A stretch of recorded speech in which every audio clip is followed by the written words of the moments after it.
Well, tomorrow, inside those same plans, there's going to be another insurgency, and they're going to claim national self-determination.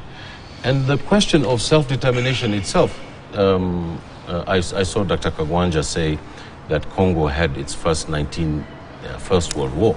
You know, if we put our discourse, if we put our political discourse on this continent, on the watersheds and the levels of how European history has happened, I think we are doing a disservice to our own history, if I may say so. I think the conflagration in the Congo is an African conflict. It's not its First World War, because, you know, this idea that Africa has not been having conflict is not true. We've had conflicts. We're part of the human race. So I think the three, and I agree with so much of what Mr. Bryden has said, but I think that I think the first principle is that there is one Somali Republic. That one Somali Republic is going to be part of East Africa. And we in Kenya, in the region, the IGAD and the African Union, need to understand that these two regions, the Italian Somaliland and the British Somaliland, were the founding regions of the Somali state. That is the healthy place that we need to work on to create this state, to refocus this state, because it failed on the issues of human rights and democracy. So at the end of the day, Debal, we ought to condemn this. We have to condemn this because thousands of people have now left Las Anod. The infrastructure of peace has collapsed. There is heavy fighting there, and we have to grab that before it moves to, as Brad said, to the next level, where you get Puntland involved, then you get Mogadishu involved, and then the whole place becomes a conflagration. So the United Nations community here in Nairobi needs to urgently talk to President Musa Bihi and tell him to withdraw his forces from that place until such a time where people can come and find some peaceful settlement for Las Anod. I wanted us to speak on the question of the Somaliland independence. Yeah. Now, given that history that they got their independence in 1969, and then 1960, June 26th. 1960, June 26th. Yeah. And then we had the Somalia itself becoming a failed state with the assassination of Said Barre, and then they pull out from Somalia itself because it's a failed state. They have a genuine reason. If it was recognized then as an independent state that gained independence in 1960, why would it be a problem for the international community to accommodate Somaliland right now? Given also that we are speaking from both sides of the mouth, that we don't want to recognize Somalia, yet we want to put a military base in Somaliland, like is it in Berber with the US, and we have also other international communities and other countries warming up to Somaliland. So I fail to understand. No, I think when you're talking about questions of whether a country should be independent or not, you look at the intensity of the tensions and whether independence is sustainable or lack of that independence is sustainable. Now, the question, if you compare the case of Morocco and the Western Sahara, is a case where the African Union has said Western Sahara is independent because it was colonized by the Spanish and had this autonomy. But, Morocco's strategy as a strong state is to develop Western Sahara out of conflict using the Chinese model, Mongolia and other places. You basically bring so much development that everybody now melts into one Morocco and so on. But Algeria withholds that. So if you have to compare that, the principle of self-determination as applied by the African Union in Western Sahara, would it also apply to Somaliland? Now, the Somaliland trick is that they allowed themselves to be part of Somalia. And therefore, when Somalia emerged from independence, it was Somalia merged with Somaliland. And there was no other reason. So on paper, you cease to exist. Yeah, you cease to exist because you eased yourself. You melt. Not really. You what about Senegal and Gambia? When they merged, did they cease to exist? No, Senegambia. Senegambia. No, let me make the point that it would appear that Somaliland melted itself into Somalia, and therefore it's Somalia. Now, the reason for getting out of it is because, one, you know, Siad Barre was too brutal, and two, the Civil War basically give them the excuse to assert themselves as an independent state because Somalia is too chaotic. Somalia, on the other hand, has insisted that Somaliland is part of it. And Somaliland is represented to the full in the Mogadishu parliament. Not in the sense of the elections, that you cannot say that it is really... Through clan selection. That election, no, it is not. But Mogadishu is determined not to allow Somaliland stay out of Somalia. And that is the gesture of allowing Somaliland to be represented in the parliament. I think the middle ground, to me, would work. How does Ireland exist in Britain in its independence to the point that it can be in the European Union and United Kingdom is not? So I think we need to begin to explore within our region frameworks of alternative models of existence of Somaliland in a way that it is part of Somalia, even though it exercises a certain autonomy within the region. There is no doubt that the difference between Somaliland and the rest of Somalia is very clear. It's very clear. There's no doubt about it. That, yeah. Two, that these are two cultures. One is Italian, the other one is British in terms of the orientation. And what does that mean? At the expense of sounding quite biased in terms of praising some colonialisms and downgrading others, one of the legacies of British legalism is that the rule of law has always been something worshipped. I've made this point.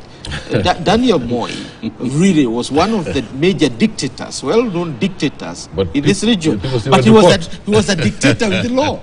That even when you are being detained, you go to court. You are served and you go to court. And the judge presides. He observed the rule of law. You observe the rule of law. But you still wound up in jail. So that's the difference between Mogadishu and Hargeisa. That in Hargeisa there is a strong inclination towards these legacies. Now, so to that extent, then we need to explore alternative ways of allowing Somalia to exercise this form of autonomy, but within the Somali Republic. I agree. That's one. Finally, again, being taken to the National Cohesion and whatever commission that deals with people who talk about tribes and other things. It becomes toothless nowadays. I don't know about that, but let me say this. Is it in Kenya's interest to have Somaliland split and therefore pave ways for Puntland and Jubaland to split? I think from a Kenyan perspective, no. Because our example with dealing with Djibouti and Somalia, when we were going for the United Nations security seat, was that there's no difference. So what you need is one Somalia, which will get into the East African community as one Somalia, correct, and then you deal with it that way. Then let Ethiopia deal with the Somali question, but we'll have dealt with our Somali question to the end. If Djibouti also want to join the East African community, for much the better. But I think it's in nobody's interest to see Somaliland emerging as an independent republic in the region. I put my card on the table. I am not for an independent republic of Somalia. We'll come to you. Let's hear from Dr. Kanenje and Matt. Then we wind up with you, Hashi. Yeah. On the same? Yeah. Yes. Well, that is why regional integration is important. Very good point, Kanenje. Yeah, yes. That's why regional integration, very because important. then it removes some of these contradictions. Yeah. Yes, a lot of times we're fighting the competition of patronage, apparatus, and stuff like that heightens when the space is small. When the space is expanded, it tends to reduce that. And that is why I think the prospect of entry of the whole Somali in the East African community may help moderate that. Now, I do see the point that Matt was raising with regard to the historical aspect of it, and to the extent that there may not be sufficient incentives, for them to go back, for instance, to Mogadishu. But perhaps what Prof was mentioning is kind of an idea which I've always thought about. What could be the middle ground? Because if we have to go with the practical realities, it is not imaginable that Mogadishu is going to allow Somaliland to become completely, independent. It's not something that is, feasible, at least in the foreseeable future. With regard to the consensus, I think a lot of communities within Somalia itself, they want Somaliland to be part of, of Somalia. So that's going to be difficult. But then you have other realities, both historical and practical, and the history of the last 33 years or 32 years. Now, where do you leave that? Which now brings us to a third place, where can there be a negotiated Somalia in ways that it can maintain a reasonable degree of autonomy, but at the same time within the confines of the large one. But hopefully, as we integrate as a region and have become more peaceful and more prosperous, the desires for proto-nationalism will evaporate. Not just in Somalia, but also the Pwani C Kenya type of even in Mombasa, to disappear. The MRC. MRC. I really don't think it's useful for us to sit around this table and one of us is for united Somalia at any cost. One of us is for independence. This is not the way problems are solved. Yes. And talking about some vague middle ground doesn't get us anywhere. We live in a rules-based international order. And unless we come back to some kind of rules-based system for resolving these types of problems, which has a political component, we're not going to find a solution. We'll end up with, these perpetual conflicts. Somaliland's case for independence, legal, political, moral, is there. Somalia's case for unity, sovereignty, is there. We can say Mogadishu will never allow. Well, Khartoum would never allow Southern Sudan to leave until it did. And Addis would never allow Eritrea independence until it did. And neither of those countries have the same legal grounds under the African Union Charter that Somaliland has. So if we're going to apply a rules-based order, we have to look at the legal. We have to look at the principle of self-determination. What does it mean in the African context? Are the people of Somaliland going to be given the opportunity to exercise self-determination? And if so, what does that exercise look like? What does it mean if parts of the population of Somaliland vote against independence if the majority votes for? What's the way to resolve that dichotomy? I think the issue here is that what we need, the Djibouti process, I'm sorry, there is no Djibouti process. The Djibouti process started in 2010 in the UK, and it started with a very firm commitment from the British to the Somaliland government that dialogue between Mogadishu and Hargeisa would take place without prejudice to Somaliland's claims to independence. Now, we ended up 10 years later in Djibouti with a meeting, dialogue of the deaf with Mogadishu and Hargeisa talking past each other. And then the talks stopped. Obviously, what we need is some kind of return to dialogue. We need a framework for these two entities to negotiate their way forward. Personally, I would say that the legal case and the principles of self-determination should be on the table. But how is a matter for negotiation. And I have to agree 100% with Dr. Kanenja's point that in some ways it doesn't really matter. Because if we're serious about regional integration, whether Somaliland is formally part of a sovereign united Somalia or not, it should be part of a regional bloc that we currently call IGAD, with open borders, freedom of movement, multiple nationalities, multiple passports. And so what does it really matter? This is just about decentralized governance and hopefully good governance. So to my mind, let's get back to the rules. Let's get away from personalized and politicized opinions and try to apply the framework that the African Union, perhaps IGAD, the United Nations, would apply in any other case. as opposed to taking Somaliland as sui generis. It's my turn. I think that I see the points that he's brought up. Matt comes from Canada, and Quebec for ages has been claiming self-determination. Every kind of federal plum has been given to the Quebecois, and they've said no.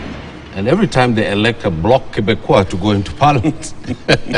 So, you know, these issues are not just particularly in the eastern seaboard of Africa. I mean, in advanced industrialized countries where Matt comes from. And Texas always claims the Lone Star State, sometimes that it wants to be independent. So there is this proto-nationalism across the board.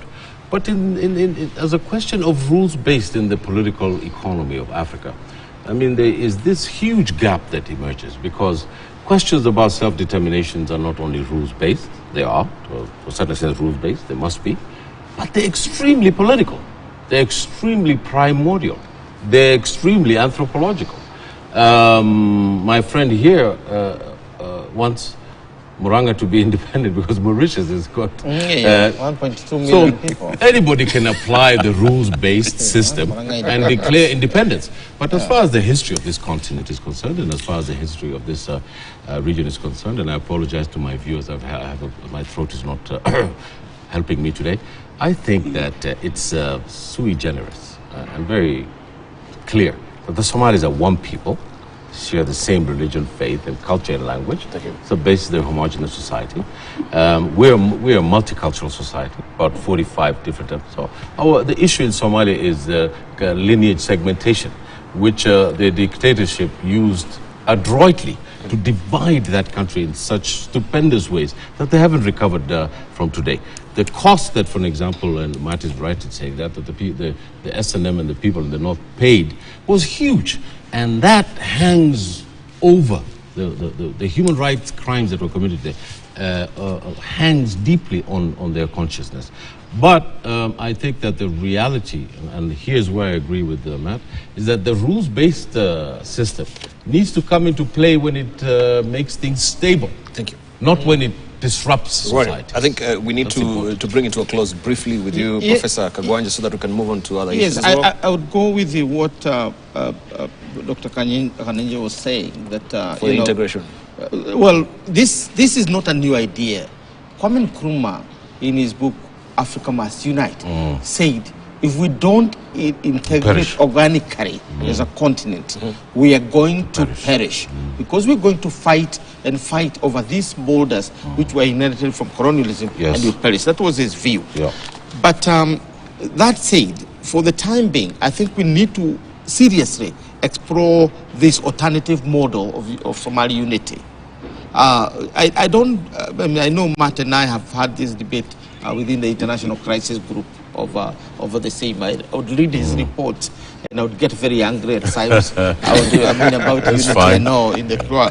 But the point is, do we have similar cases in East Africa which has worked?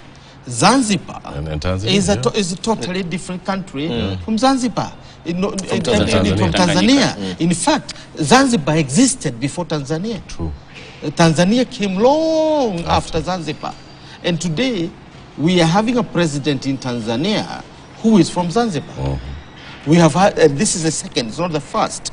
Now, it is how countries agree within themselves. And we don't have to go with any model that we know. In Tanzania, they explored a model that the world never knew, that you can have rotating presidents so that the islands feel comfortable. What would make Somalia attractive to Asia? I think that's a big question. It is not whether we have that model or that model. What is going to make Somalia, the idea of Somalia, attractive to that? And that is where the Sudanese failed. Yes. I remember my friend Abdallah Hamdok, the former Prime Minister, when he was giving me contacts to go to Sudan 10 days before the referendum, he told me, you'll be the last Kenyan to visit Sudan as the largest African country. Yes. And his predictions were right. Why did that happen? He says, and he was right, and I say the same, that Khartoum did not make unity attractive to the South. Absolutely. If they made unity There would be a attractive to different story, South, yeah. this would be a different story. If Mogadishu does not get out of its way to make unity with Somaliland attractive, Somaliland will be independent. Exactly. So they will have to make unity attractive. So it's not about Somaliland. It is about Mogadishu. They have to make unity attractive to Somaliland. The failure, and in doing so, they will also have to explore alternative models of reassuring Somaliland that it will going to enjoy the values, the rule of law, the democracy, and all those things that it has enjoyed over the last 30 years. So we're on the same page. How could I make you angry, Professor? Because you bring Canadian ideas. That is hate speech. Thank you. All right, we are due for a station break right now. When we circle back, we shall be looking at the Israel-Sudan relations right now. A big historic visit from the foreign minister of Israel, that is Eli Cohen, who was in Sudan last week, and they're warming up to be joining the Abraham's Accord. What does it portend for the security in the region as well? We shall be tackling that on the other side of the break. Don't go away. You're watching Global Today.